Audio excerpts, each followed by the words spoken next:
What is going on, folks? It is Steiner here, and it is part 2 of Secondhand Talent Storytime with Steiner and artist and producer Jamin Van Dillen. Welcome back to the show, Jamin. Yo, so before we jump in, That was the I'm latest yo ever. Real quick before we get into it, thank you to Luke Chu for okay, the okay. desk candy. Thank you to Tiny Steiner, my tiny co-host, and thank you to Mark Spusta for the shirt on my art. Now, let's you were saying something? Sorry. Think I cut you off. So yeah, we were talking about earlier. You said there was like a real meaning behind secondhand talent. I was just kind of curious what's the real what was its original intent? Should What I does be secondhand talent worried? mean to me? Should should I be worried? No, not at all. I love that. Folks, this is the first time we are starting out an episode with me answering that question.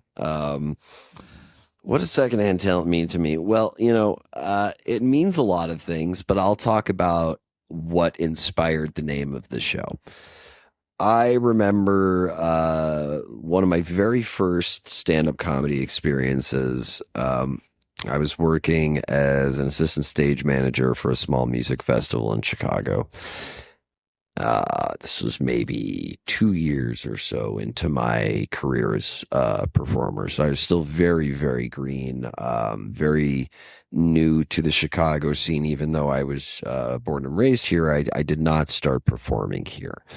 My first 2 years of performing were in Memphis, Tennessee, and in New York, in Long Island and Brooklyn. And then I came back to Chicago and got ingratiated in the scene here. And, spoken word was my thing. And I was the MC for this festival. And the stage manager came up to me and said, hey, man, Steiner, can you go up and do like, 10, 15, 20 minutes? I was like, there's a big difference in those three numbers. Like, which one do you want? Like, cause like I have a joke that'll last me 10 minutes, but like I might need 4 if I'm doing 15. Like he goes, I ran out of announcements and there's a 20-minute changeover between this band and the headliner. We only had one stage. I was like, God. He's like, I was like, so you want 20 minutes? And he Like just wanted in he just wanted in to 20 he just in 20 minutes. he just wanted to randomly do stand up at this show. No, he wanted me to do stand up, No, no, I know, which but was he was like not part of randomly like that was his solution. that was his solution, was to ask me. You know what? Now that you say that, that's absolutely ridiculous. Yeah, like at least my mind goes to like, why don't you just play music or something? Like, have an interlude of just an intermission of music, I've never heard of that. I can't believe it's been 18 years and I've never thought of that. That's amazing. I don't know why. There were some, from what I remember, there were some sort of like stage technical difficulties where like there was like silence on the PA during the changeover. Otherwise, it was Oh, just like okay. feedback city, and it was not well put together. And the only solution was me talking through a single directional bike and like and telling jokes, which again, and especially in light of what you just added, is insane, especially for an outdoor festival stage with 5,000 people there. But you know, I have faith in my material, and I got up and did the 20 minutes, got a standing O, and walked off stage happier than a motherfucker. And I I never reached a point in my stand-up career where I would say I was successful in the terms of, I mean, I think I write good jokes, but I never saw myself as a comedian whose name was on the marquee. I always saw myself, but if you need 5 minutes, 10 minutes, 20, 30, 40, just let me know and I'll hop up on stage again. So I'm a secondhand comedian. And, those are like the local openers that get no attention, that are really doing the really hard 5 minutes to open the show, and nobody gives a fuck about them, and people are filtering in and nobody's paying attention to them, and they've got to pretend like the room is full and everybody's wrapped and staring at them. And I Except for the really, well, except for the people that went to your Michigan show that wanted a picture with you. except for the ones They gave a that fuck. wanted They a gave a picture fuck with me. about And now here's the thing. Yeah, yeah, shout out to you wherever you are. But here's the thing, I write good jokes and I stand by my material. I really, I still tell jokes that I wrote 20 years ago, because they're good. But at best, I'm a secondhand comedian, and I don't think that the quality of my jokes is any less than anyone who's selling out arenas. I'm not saying it's better. I'm just saying it's not worse. And that's kind of the ethos of Secondhand Talent as a show, in my estimation, is that the people who we interview, the talent is no less. It's just often overlooked. That's cool. So essentially, the name is kind of derived from your experience of you kind of viewing yourself as a secondhand comedian. Yeah, and again, there's no shame in that. There's a lot of, gosh, if I could count the number of people who have come up to me, and I let them know, or not who come up to me, but just in general, in conversation, it'll come up that I do stand up, and say, oh man, I always wanted to do stand up. Oh God, I have heard that so many times, and my response is always the same. It's just, then do it. What do you have to lose? Like, we're in Chicago. I could give you 7 open mics any night of the week. Like, if you think you're funny, if your friends think you're funny, what do you have to lose? Go try it. And then you don't have to say, oh, I always wanted to anymore. You at least tried it. Like, there's no harm in trying, right? There's no harm in putting yourself out there and being open to getting booed. Like, if you went into producing, genuinely, I want to turn this back to you as a producer, right? If you, what do you think the output would be if you went into every song thinking that it would be a Billboard #1? I never think that. I'm always, I'm Exactly. always, yeah, I never think that. I never think, yeah, I never think about money. I never think about, that's always like, the people that like, I'm kind of selective on who I work with because I have to, like, when it comes to music, it's like a spiritual thing for me. Like, there has to be like a connection. So, yeah, like, it's not, like, I mean, like, I value what I do, so I charge people, but like if I don't have that, like if it doesn't feel right, like if it just feels money, like I'm gonna make a lot of money for this, like there's no connection. I turn it down because I don't really give a shit about that. Because yeah, that never, yeah, when I'm making music, I never think this is gonna be a hit. I'm always just so enamored in the process and just how fun it is. You're literally like wielding something out of nothing, like you're pulling something out of thin air and making, like, you're creating this like physical 3D thing in sound. It's like fucking always just so fascinating to me because I always just sit back and I'm like, how'd that even happen? Like, and I'm just having so much fun. So what's an experience that you had where you put together a song and the artist heard it and was like, what the fuck did you do to this? Wow. I hear that a lot because another thing that I've learned to trust is sometimes I'll have artists come to me and they're really like they'll show me songs like, oh, I want it to sound like this artist and like this production and that. And then sometimes when I'm working on the song, I don't know, like the kind of like spirit of it or whatever like tells me something different. And I've always learned to do that, and it's like rarely ever failed me because what happens is I'll bring it back to the artist and they're like, "What the fuck? I would have never thought of that." And they absolutely love it. So it's really it's fun to be able to do that, you know? How much of that do you attribute to that sort of ghost in the machine zeitgeist, and how much of that do you attribute to your own keen perspective, just as an outsider, having, as you said in our previous episode, like approaching each song like a blank canvas? That's a good question. I mean, I don't know. For me, it's like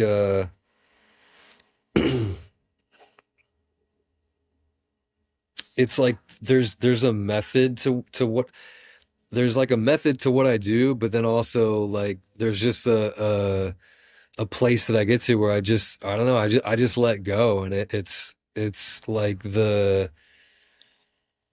inhibitions or fear, anxiety, like all that just kind of leaves when I get into that zone, and it's like a very channeled, godly kind of, you know, thing that it's just it's like I'm just able to tap into something that's bigger than me, and I get guidance, and I'm choosing, and it could even be with samples. Like, you know, sometimes I you know, I kind of started where I was always making everything from scratch, and then I started using royalty-free samples, and I mean, like, if I have a choice, I love working with session players because I can, like, I'm a hack piano player, I'm a hack drummer, you know, so when the budget's there, I love to be able to hire other musicians, and I'm able to get, you know, 10 different variations of a song and different perspectives, and like that's just fun for me. It's like, so I'm like the orchestrator and director, and like just putting like, oh, I hear this, so like let's match this with that. And so I just kind of get into this space where um you know, I'm pulling all those pieces together, and it's really fun for me, and it just like, yeah, any intention or like I just have to get out of my own way essentially. And again, like even artists, like I have to I kind of override what I think that like what they tell me sometimes because I like what's coming through, I always honor it. And sometimes they may not like it, but I have to kind of get that through to be able to get to the next step. Like you know, but yeah, most of the I time they're was always gonna like, say, well, I was gonna say, like, there's got to have been some occasions where you're getting pushback on that if you're taking that. I mean, it's a good approach. I mean, having faith in your art is, you know, the essence of what we do as artists.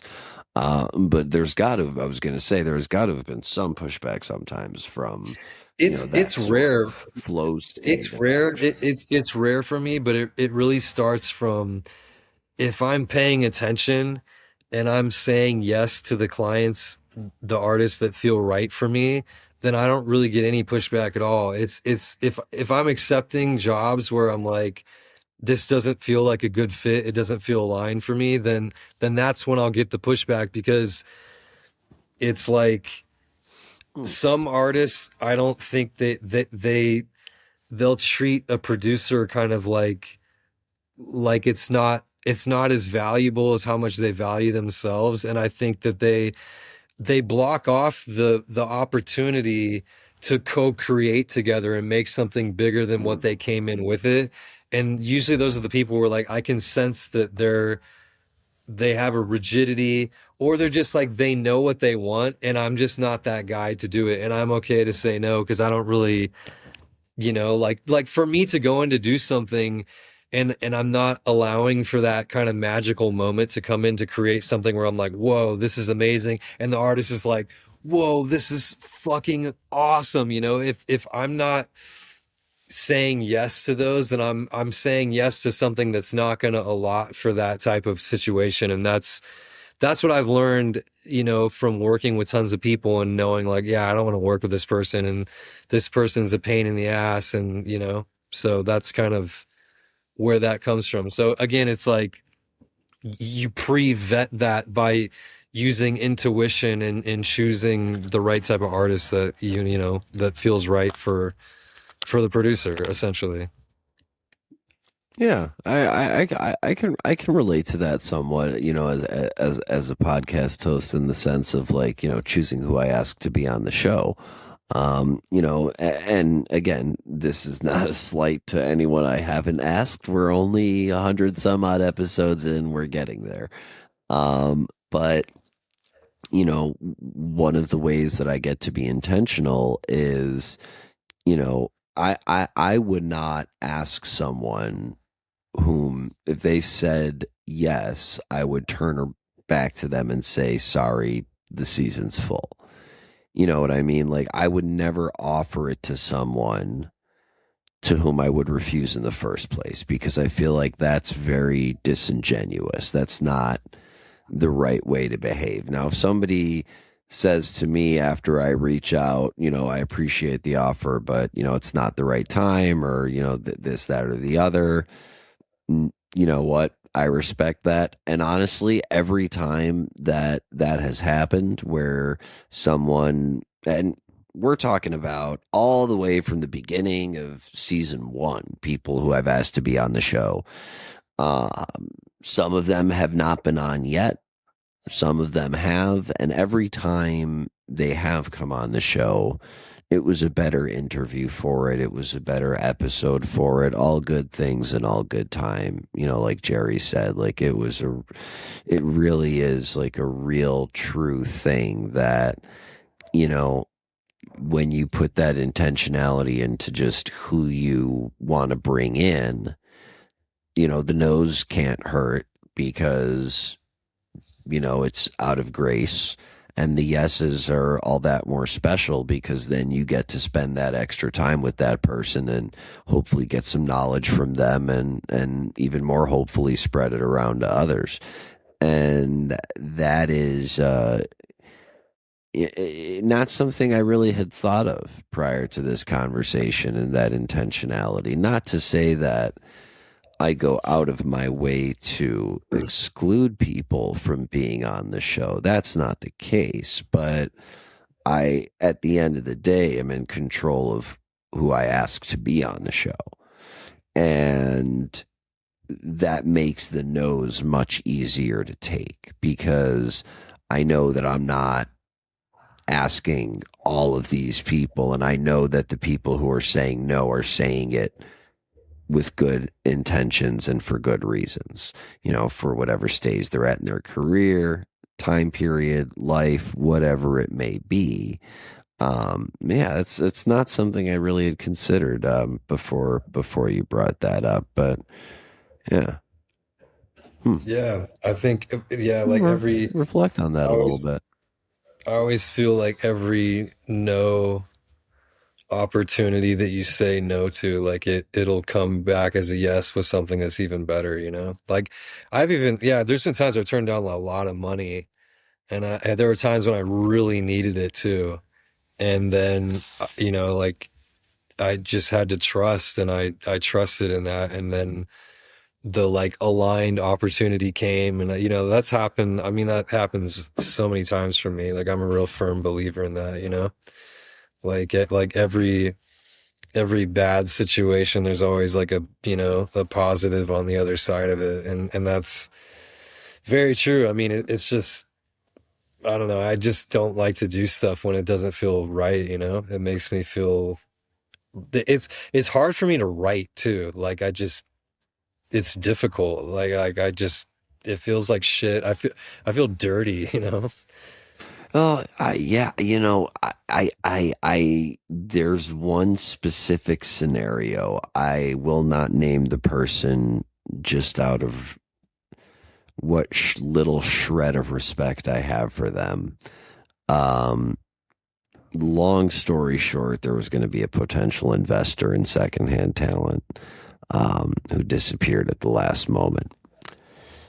And it was a significant dollar amount. It was a significant percentage. It was like, this was a real conversation that was happening. And I am so grateful in the rear view that disappeared. It sucked when it was happening because it felt like the rug got pulled out from under us in like the most sincere fashion possible. Like over five figures. And, it was life changing at the time. And it was something that just was absolutely devastating. And looking back on it was one of the best things that's ever happened to me. That's great. I mean, the Yeah, dollars at the end of the day, are not worth the strife that I now know that it would have caused, and put a right. lot of Yeah, things yeah. into perspective. Yeah, those are other great situations too, where the things you thought were going to really work out and they fall apart, and you're like, why did that happen? And then, yeah, you get shown all this information. You're like, wow. Yeah, I mean, it was really, especially coming from a place of like, we don't, this isn't a profit generating endeavor, right? We're not making buku bucks over here at Secondhand Talent. And that's fine. That's not the goal. If that was the goal, we wouldn't be here. Over 100 episodes in, as I keep saying. But if it was really the bag that I was after, this is not the path that I would necessarily take. I don't really care about how big this show gets. I know for a fact that the right people are hearing it. And the way our producer Mario, shout out to you, Mario. The way our producer joined the show, he was listening to the interview, one of my season 3 interviews, and called me and just asked if he could help out. And he's been with us since the beginning of season 4 now, so it's half the show.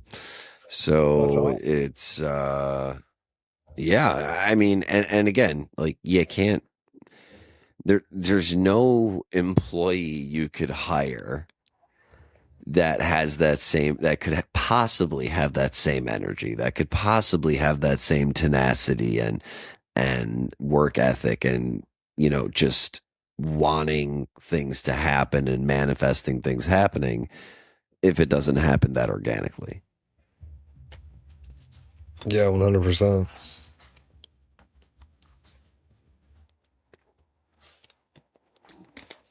Let's take a beat for a minute. Sounds good. So let's wrap it back around. We this was I gotta say, one of the more fun episodes, pair of episodes that I've done on the show in a long time. It's been nice to kind of kick back and just let the stories flow, and just talk for a while. We don't really, I feel like that's what a lot of podcasts are. And this show is really, kind of back and forth, really about, the people. And, one of the things that I was realizing as we were, reaching the, sort of denouement of this part 2, is that we never really covered, what got you into producing in the first place. So two questions. One, what kind of music did you start out with? And two, what was the music that got you interested in production? Mm, that's a great question. Um, The first music I started doing actually, like I produce a lot of different music, but the first music I actually started producing was dance music actually.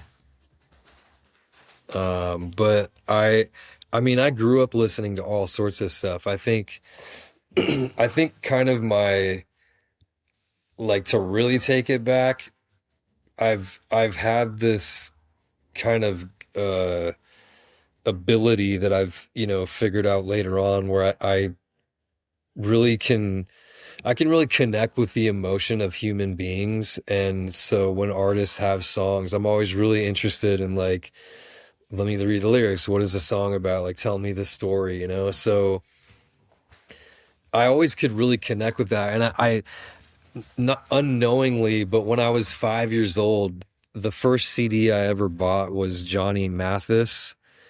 And I remember I listened to like his songs are really sad, and they're always like heartbreak or like losing love, something like around those topics.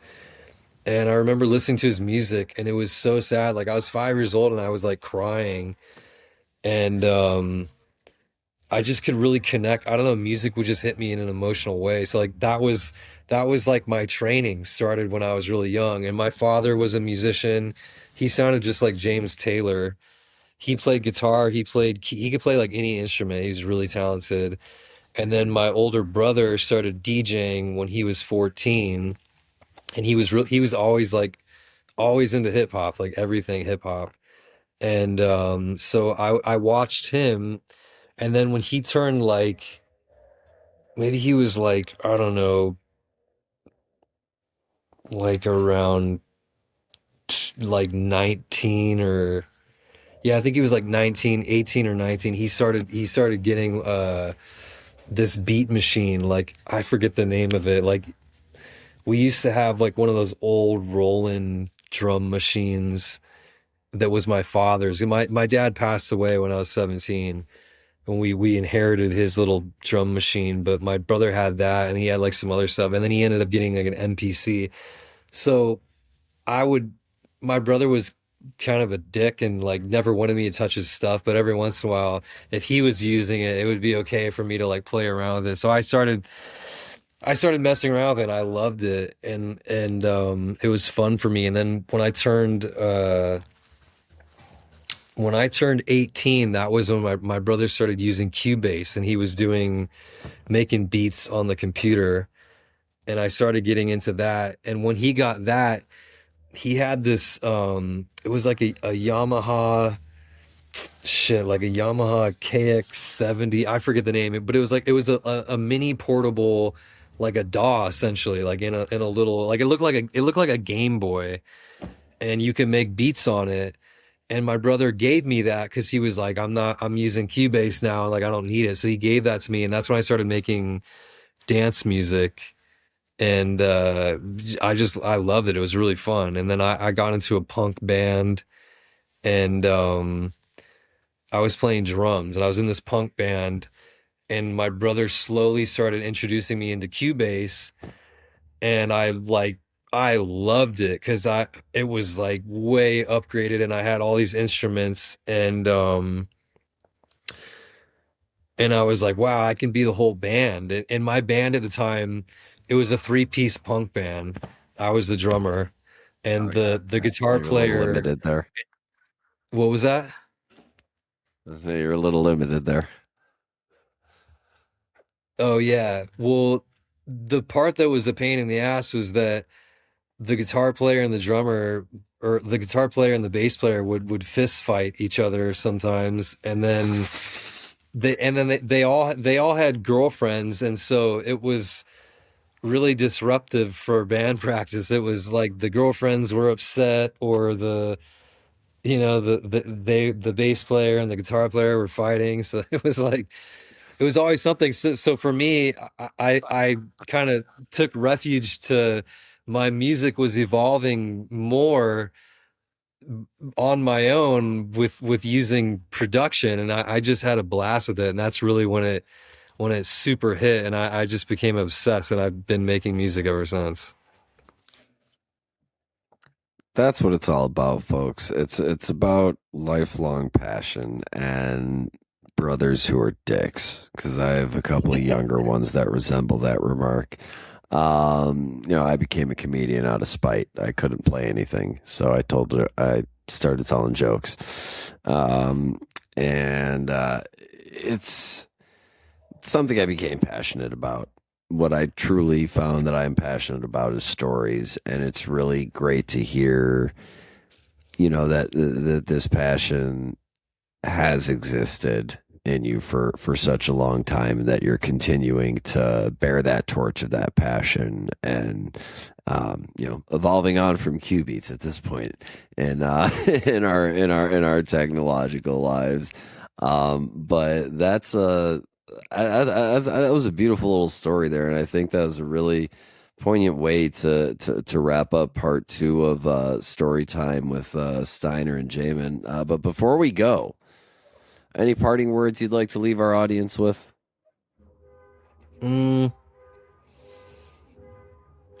I think just the theme of, like people like this, probably more toward, well, I mean, it's just really artistry in general. I think, when those moments come in and you have that, like, oh, that idea, like, just drop everything you're doing and like just get it down, record it, write it down, whatever, so you have a finalized version, because that energy, when it lands in that moment, it's always the most poignant, it's always the strongest, it's always, so that's what I would part with, because I feel like we've been touching on those topics quite a bit throughout the conversation, and I think that's what I would leave everybody with, is like, literally drop your shit. Like, you're gonna not regret, leaving that dinner party that you were at and looking like a dick for a half hour, or like getting cussed out by your girlfriend. Like,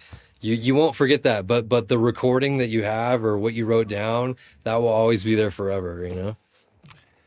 Folks, I just want to drill home the poignancy of what Jamin just had to say right there, because this interview was not even going to happen. And we were talking about it on the phone, and Jamin said, you know what?